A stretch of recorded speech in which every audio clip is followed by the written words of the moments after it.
देखिए ऐसा है, कैंसलेशन का कोई ऑर्डर तो नहीं आया, लेकिन जो भारतीय जनता पार्टी की तरफ से इशारे हैं, जब यहाँ की जो गवर्नमेंट है जो उसकी तरफ से इशारे हैं, वो लगता है कि इन्होंने ऑलरेडी फैसला ले लिया और चुनाव जो है ना यूएलबी के होंगे ना पंचायतों के होंगे। और जो मुझे सुनने में आता है कि जो बीजेपी की कोर कमेटी जो दिल्ली में बुलाई गई थी, उस कमेटी ने ये कहा है कि कोई भी चुनाव मत करवाइए जब तक पार्लियामेंट का चुनाव नहीं होता, हमें तैयारी करने दीजिए और पहले पार्लियामेंट का चुनाव होने दीजिए, उसके बाद में देखेंगे यूएलबी का करवाइए, असम्बली का करवाइए या पंचायतों का कराइए, वो बाद में करवाइए।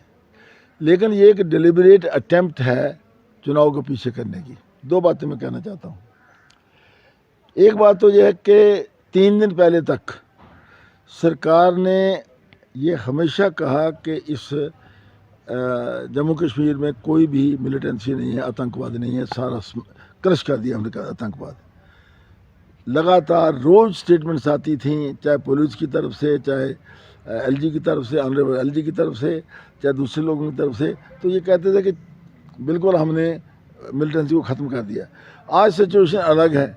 अब ये हवाला दिया जा रहा है कि रजौरी पंच में कुछ वाक़यात हो गए, दूसरे कहते हैं कि हमारे पास इनपुट्स हैं, ये कह रहे हैं हमारे पास इनपुट्स हैं एजेंसीज़ की कि जो पाकिस्तान से जो आतंकवादी हैं वो आएंगे और जो हमारा पंचायत का या यूएलबी का चुनाव होगा उसको डिस्टर्ब करेंगे। भाई अगर आज उस डिस्टर्बेंस को नहीं रोक सकते या चुनाव नहीं करवा सकते तो पार्लियामेंट के बाद क्या सिचुएशन बदलेगी। तीसरी बात मैं कहना चाहता हूँ, ये मकसद केवल ये है कि पहले चुनाव हो जाएं और ये उम्मीद लगा के बैठे हैं कि वहाँ बीजेपी की सरकार दिल्ली में बन जाए और वो सरकार बनने के बाद आराम से चुनाव जो है असम्बली के भी करवाओ और दूसरी जो यूएलबी या पंचायतें हैं उनका चुनाव भी करवाओ। तो इसलिए ये जो चुनाव टालने की प्रतिक्रिया है, इन्होंने खुद एक ऐसे ढंग से उसको लिया है कि मुझे नहीं लगता कि ये चुनाव करवाना चाहते हैं, और ये इसलिए भी नहीं करवाना चाहते। अब चौथा पॉइंट, ये क्यों नहीं करवाना चाहते, पूछिए क्यों नहीं करवाना चाहते? क्योंकि इन्होंने, इस सरकार ने कुछ ऐसे फैसले ले लिए जो पब्लिक ने जिनको नकार दिया।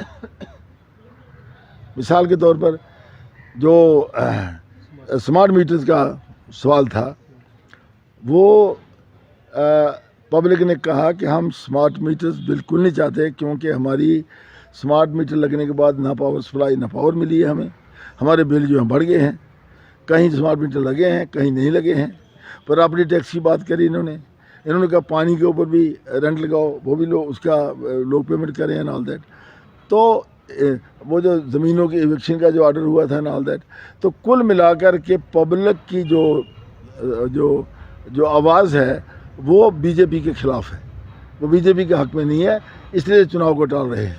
और आपकी पार्टी का क्या स्टैंड है चुनावों को लेकर? देखो, मैं तो कल भी बयान आया हमारा फाउंडेशन डे था, तो हमने जगह जगह एक हफ्ता हमने फंक्शंस किए हैं और वहाँ हमने कहा कि चुनाव जल्दी होने चाहिए। हम तो यूएलबी के लिए तैयार हैं, पंचायत के लिए भी तैयार हैं, हमने तो ना ही नहीं कहा। हम भी कह रहे हैं, बल्कि हमारी स्टेटमेंट आई थी तो कुछ दिन पहले, यहाँ पेपर में आपने परसों पढ़ा होगा, हमने कहा कि ये एक डिलिबरेट अटेम्प्ट है चुनाव को टालने की और उसके ऊपर जो है चुनाव टालने की जो कोशिश कर रहे हैं।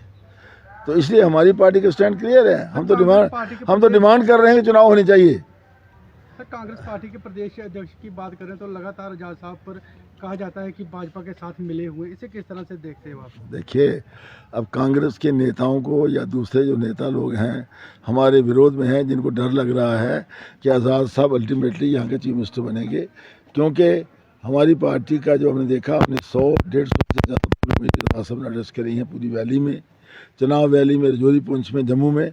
तो लोगों का रुझान जो है वो आज़ाद साहब की जो पहली कारकर्दगी थी 2.5 साल की, उसको देखकर लोग चाहते हैं कि इनको हम चीफ मिनिस्टर बनाएं। जब लोग जो सोच बना लेंगे तो वोट डालेंगे तो जाहिर है कि आज़ाद साहब चीफ मिनिस्टर बनेंगे। तो इसलिए कांग्रेस का ये कहना कि हम बीजेपी के साथ मिले हुए हैं, ये बिल्कुल टोटली रॉन्ग है। अभी देखिए, जितनी बात मैंने आपसे करी, मैंने टोटल सारा ब्लेम जो है चुनाव को टालने का मैंने बीजेपी को दिया है। बिकॉज बीजेपी जो है दिल्ली में वो उसके शासन है, जम्मू कश्मीर केंद्र शासित प्रदेश है, और जो होम मिनिस्ट्री से सिग्नल आएगा वही हमारे ऑनरेबल एलजी साहब करेंगे। सर 3 तारीख को ऑल पार्टी मीटिंग होने जा रही है जम्मू कश्मीर में, क्या आपकी पार्टी हिस्सा लेगी? ना हमने हिस्सा गुपकार अलायंस में, ना हमने हिस्सा लिया है, ना हम हिस्सा लेंगे, ना हमें बुलाया गया है। हम गुपकार अलायंस का हिस्सा ही नहीं है तो हम क्यों अटेंड करेंगे? देयर इज़ नो क्वेश्चन, हमारे जाने का सवाल ही पैदा नहीं होता वहाँ।